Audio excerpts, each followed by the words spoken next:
Hello and welcome to the CNN IBN special. It's been less than a month since the BJP-led NDA government took charge at the centre. And already there are several questions which are being raised about the manner in which governance is being done and some critical decisions being taken. With me the man who is the face of the government, the public face as well as the governance face, Minister for Law and Telecom, Ravi Shankar Prasad. Mr. Prasad, welcome on CNN IBN. Thank you. Let me first begin by asking you, sir, about the decision which has been taken by your government just yesterday, which is this 14.6% increase in passenger and freight fare in Indian Railways. Is this how your Achhe Din campaign, sir, is going to unfurl now before us? First of all, let me tell you that we never knew the state of the country is so bad with the UPA government has left. The railway is bleeding, suffering a loss of 900 crores nearly every day. It has a budget of 4.5 lakh crore. Revenues are not available. And this hike was done in the interim budget in February. But very intelligently, the UPA government said it will be effective when the next government comes. Right. Therefore, ultimately, don't forget, if railway has to survive, give good service, it also needs revenue. But, you know, Mr. Prasad, I'm very surprised that, you know, a seasoned lawyer, a veteran politician like you was saying that you didn't know the kind of problems which Indian Railways was being confronted with, because I have with me, sir, a letter. Let me just read out to you. I have a letter with me which has been written by the present Prime Minister, who was then the Chief Minister of Gujarat. And when the UPA government decided to hike 20% hike in railways was proposed in 2012. Look at what your present Prime Minister, who was then Chief Minister of Gujarat, said. Was the central government waiting for the results of elections to 5 state assemblies to impose an anti-people and anti-farmer policy? Now in 2012, this hike was anti-people, anti-farmer. In 2014, you are in power. Suddenly you are now telling me that this was the need of the hour. First of all, let me explain. When I say that, when we come to power, we knew things were bad. We are only trying to understand the enormity of the challenge the UP has left. The way they have mal-governed, almost a wreckage of governance.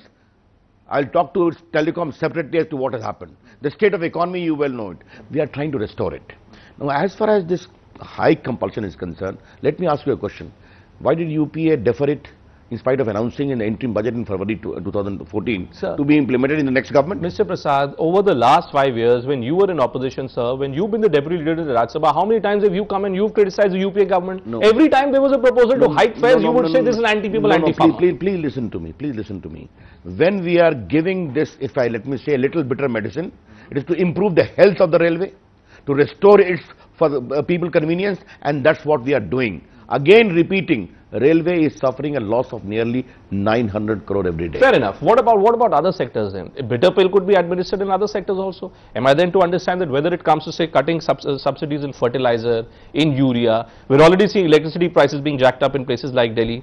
Am I then to understand that because the state of the economy is so bad according to you, this bitter pill is going to be administered across sectors? I didn't say that. You must understand. We are restoring governance for the people benefit. Therefore, some hard decision may be taken. But let me tell you, give us that leverage. It will be ultimately for people good. We are trying to restore the whole system properly. How will it be good for people, sir? Seasonal pass today is going to be doubled. The cost for a common man, the cost of travel in railways, someone who travels in a place like Mumbai or Delhi, who pays a certain sum, let's say 100 rupees or 200 rupees, he or she will be forced to pay double that amount. I'm really surprised that the mal-governance record of 10 years you are asking me in 20 days? Are you being fair to me? I'm asking you because you made tall commitments throughout your election campaign. And therefore, you pretended as if you had some magic wand, sir. Please. Even 1 month hasn't passed. You are not giving us the time even to restore things, do things which are important for the people, ultimate good, and fastening the entire liability of mal-governance of 10 years on our soldiers. So this bitter pill is a part of governance? No. Are you being fair to us? Is this bitter pill a part of governance, Please, I'm asking a question. Yes. Why should you fasten the liability of mal-governance of 10 years on our shoulders? No, that's not the point I'm making. I'm sorry to say your question is like that. Not at all. I'm trying to suggest to you, sir, that throughout the election campaign over these last 3 months, how many times you, all your senior leaders, you all criticized the UPA government for adopting policies which led to inflation. For legitimate reasons. And now that you're in power, your bitter pill is legitimate. I'm sorry.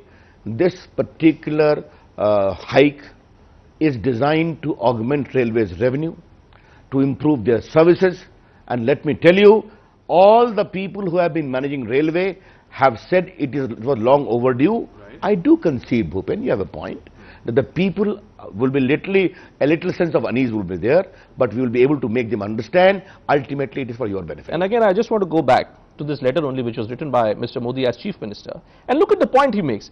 He says that a 20% proposed hike in railway freight and passenger fares will ultimately end up hitting Gujarat the most on the coal front, because coal fields are far away.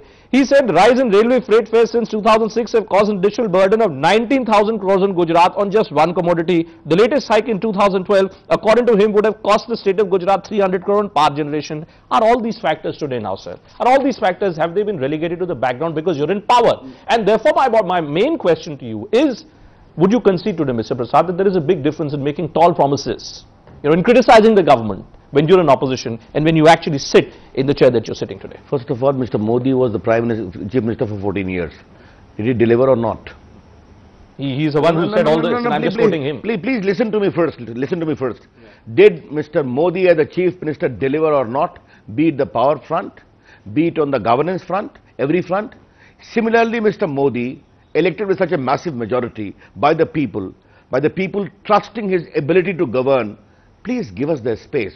And when I come to that, the 20 days, yes, certain major decisions will have to be taken. Are you willing to give an assurance to the people of this country who will be watching this interview, Mr. Prasad, that either we are in for a round of inflationary measures? The moment you would know, sir, the moment you increase railway freight, I mean, it will have a cascading impact. Cement prices will go up, cost of transportation will go up, and it will have a spiraling impact on essential commodities. Am I then to understand that this will be a strategy which will be adopted in other sectors as well? For instance, cutting of subsidies, is that also something that your government is considering? That will be unfair for my part to say that. That is a part of the finance minister and overall.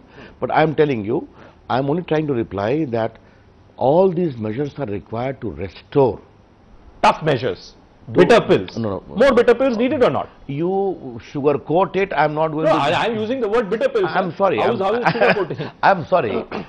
Will I have to pay more? I just want to know this simple question. Will I have to pay more? No. Why should survive on a day-to-day basis? But why should you worry it? Again, I am telling you, my reply to your query is very simple. If 10 years country, the way it has been governed, in such a mess the country is today, and I am seeing as a senior minister of this government, I cannot disclose all the details obviously, but the way the country has been messed up, we are trying to improve things. Give us the time, we will do that. Now, Mr. Prasad, you've been a minister under Mr. Vajpayee's government as well, and you are a minister now under Mr. Modi. The one critical difference that I as an observer and as a journalist pick up is that Mr. Modi believes the best way to govern is to deal directly through the bureaucracy. Is that a correct perception that I have? What Mr. Modi is doing is to restore the confidence of the bureaucracy. And this missive which has now been sent by the Prime Minister's Principal Secretary, Nripendra Mishra, where he is asking all secretaries to preferably send replies to the PMO on their own in certain subjects. My point to you is this, Mr. Prasad. Would I be wrong in thinking that maybe Mr. Modi believes the presence or the job of a union minister is actually a hurdle for him? I think you are being very, very unfair. First of all, please, if you ask a question, either allow me to reply. Oh, sure, sir. Or either we go for a debate. Sure. Mr. Modi, let me tell you, and I am saying with full sense of responsibility, even the most well-informed leaders of the world in matters of governance. His experience, and I am saying in cabinet meeting, the way he gives us guidance, the way he treats an issue, he's a very patient listener. He talks, he understands things. Now what is happening is that earlier we used to have long reply without meeting it. When the secretary will give a reply, naturally it will be seen by the minister. But what is the whole... no, but that's not, you see, I'm sorry to interrupt you, but that's exactly what Nripendra Mishra's missive suggests. That a lot of these replies, in terms of specific queries to the Prime Minister's office, can be sent to the PMO without the approval of the minister. Mr. Nripendra Mishra has written a letter come in newspaper. He has said, please give a specific replies. Long reply used to be given earlier. Is a minister, is the post of a cabinet minister, a union minister in a Modi-led government simply incidental? Are ministers a hurdle for Mr. Modi, sir? And therefore he believes that the best way to deal and the best way to provide governance is to go directly to the bureaucrats? You are so unfair and biased. Okay. And let your viewer know it. Sure. Mr. Modi in one stroke removed 87 group of ministers and has asked us to take decisions. He has given all his ministers important position in group of ministers on economic affairs, group of ministers on political affairs. I know how much Mr. Modi consults all the ministers. So how will this triangle play itself out between the PM, the minister, and the secretary? The bias of Mr. Bhupendra Chaubey. That may be your perception. No, yet it is legitimate perception. Okay. That when a senior minister is saying that Mr. Modi is trusting all his ministers, take decisions, come to us when the need is, upon one missive of the principal secretary, you are trying to cloud Mr. Modi doesn't need. I am asking you about your governance model. Therefore, it is wrong. You have said that you are coming up with a different model of governance, and therefore I am trying to find out what is this new model of governance that you're talking about. I do see your eloquence, very important. Your charge is completely baseless. Mr. Modi trusts all his ministers too much. He has given us full liberty, and here is a Minister of Telecom, of Post, IT, Electronic, Law and Justice telling you we are very proud of the kind of discretion he has given us.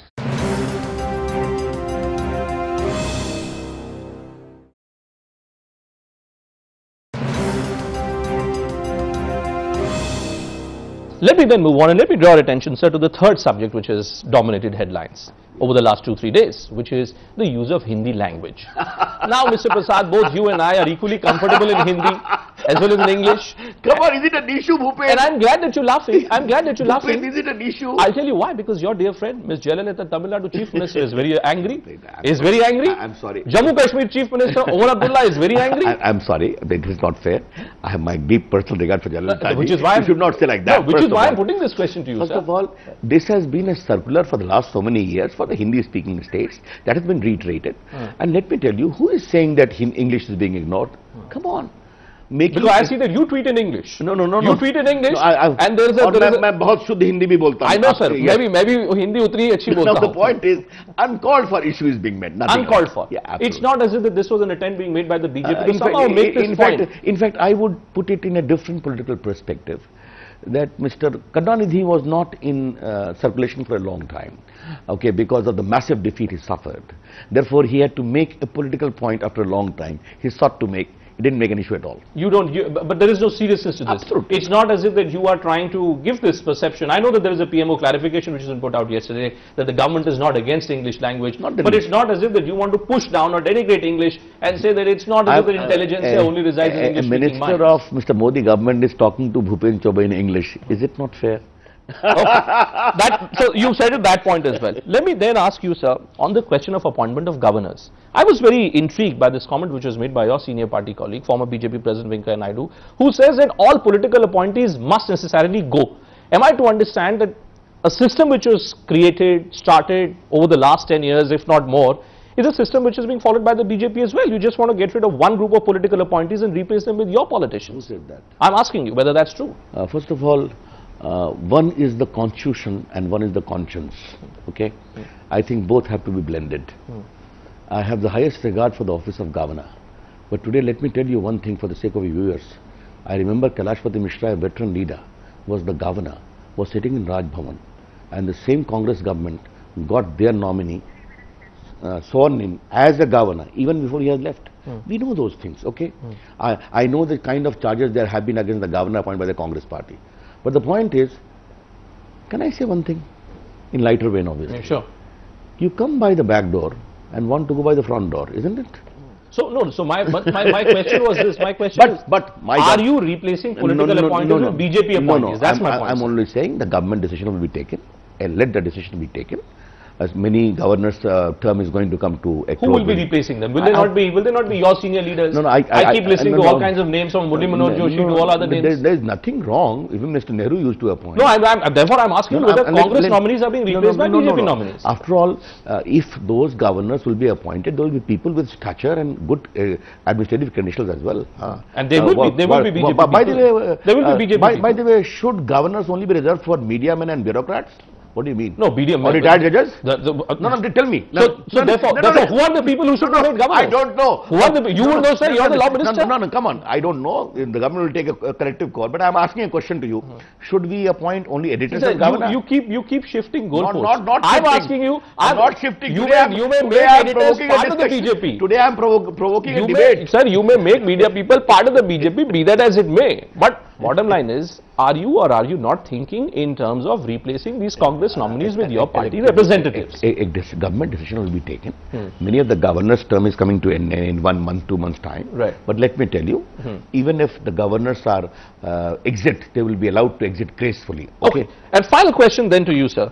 Since you are the law minister, I must ask you, your cabinet colleague, Smriti Irani, who is the HRD minister, has been accused of giving 3 different affidavits at 3 different points of time. Please tell me, sir, as a law minister, and you know law, do you think that that's something which is acceptable? Is that acceptable to the NDA government? I think because suddenly I have seen the BJP has gone completely silent on that First front. of all, Smriti Irani has explained it. But let me, since I have asked the question. So she's not explained why she gave these 3 different affidavits. Just a minute. Since you have asked this question, let me explain to you one thing today. Yes, sir. She is a member of the Rajya Sabha and one of the finest parliamentarians in terms of intellectual input also. Let me tell you, she is better than many PhDs. So that's not the answer to my question. question. That is the answer, first of all, you must understand. No, sir. Because I see a lurking behind this. No, sir. A kind of a... now you are being biased, sir. No, not biased. I'm afraid that you're being biased because you're trying to shift the goalposts. I've asked you, as a law minister, she has given 3 different affidavits at 3 different points of time. Is that acceptable or not? In strictly legal terms. I'm not saying whether she is good enough to be a cabinet minister or not. That's not my point. First of all, she is very competent. Yes. Secondly, I again reiterate, she is also gave a good run to Mr. Rahul Gandhi. But coming to your specific query, she has clearly explained that there was a supposed minor discrepancy in the earlier 2004 affidavit. That would have been explained. I think she has explained that. But you are making a mountain out of molehill. Is it a molehill, Mr. Prasad? Yes. You believe it's a completely negligible subject? No. Because there are some who believe that if a PIL could be filed in the Supreme Court, she could be accused of having committed an act of perjury. I'm sorry to say that when you know the election laws are very clear, A, and B, in 2004, when she mentioned the educational qualification, maybe in a hurry or whatever, I don't know. She has already explained that.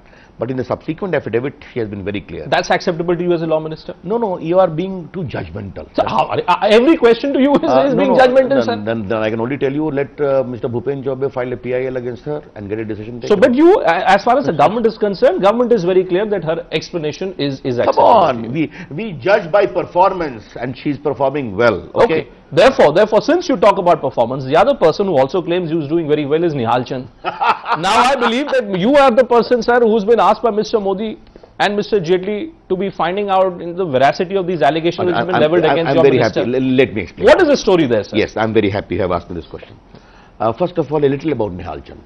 He has been a 4-time MP, coming from scheduled caste. His father has been MP twice. Right. Distinguished family. He has been MLA and a good party worker. Right. Now, this lady was having a problem with her husband. It is not my thing to say about that. She files an FIR in her native place, Haryana. She does not name Nihal Chand. She gives a statement under 164 CRPC before the magistrate. She does not name Nihal Chand. 1. 2. Her husband files a case against her and her in-law, his own in-laws, where she is again examined in Hanumangarhi in Rajasthan before the magistrate. She does not name him. The 3rd time she files a 3rd case in Jaipur, where she only says Nihal Chand, not son of so-and-so, though he was a political leader. Right. The police under Ashok Gehlot investigates the matter, finds no evidence. She finds a protest petition, the magistrate examined everything, finds no evidence in 20-page order. So it's a politically motivated case. I'm asking a question. She goes to a revisional court, it's her right, a notice has been sent. Unfortunately, Nihal Chand becomes a minister. And therefore it becomes a political issue. But Mr. Prasad, you remember that, when you were the deputy leader in the Rajya Sabha and when PJ Kurian's case came up in Rajya Sabha, what was the position that was taken by the BJP? That there is something called moral probity. Please. That morality demands that someone should step down. Now, therefore, sir, why should I not draw comparisons there? I see your sterling eloquence. Just a minute. I don't, because he is a deputy leader, I don't wish to say anything for. The facts were different. But we were very clear. You ultimately, when the court took a call, we also said that. So bottom line is, you are backing Nihal Chand. No question of sacking Nihal Chand. I'm giving you all the reasons. That's the reason. Unfortunately, becoming minister, the Congress party is making politics. As simple as that. It has been judicially determined. And the police under a Congress chief minister, Ashok Gehlot, said nothing is found. Therefore, in conclusion, sir, my final question to you. Since the BJP has a complete majority in the Lok Sabha, there are many who believe that the BJP's majority government will lead to a scenario where the entire process of consensus building will completely be devalued. Is that a genuine fear or not? How are you going to silence those who say that? I think you are grossly unfair. I never used these words, Bhupendra. You must have seen Modi's speech in both the houses of parliament, where he said, even if I am in majority, I will take everybody along. And if I can quote his word, हम चुनाव के पहले उम्मीदवार थे, चुनाव के बाद हम जनता की उम्मीदों के दूत हैं. All right. I think that is the spirit which you need to respect. On that sober note, Mr. Prasad, thank you so much for speaking. Thank you.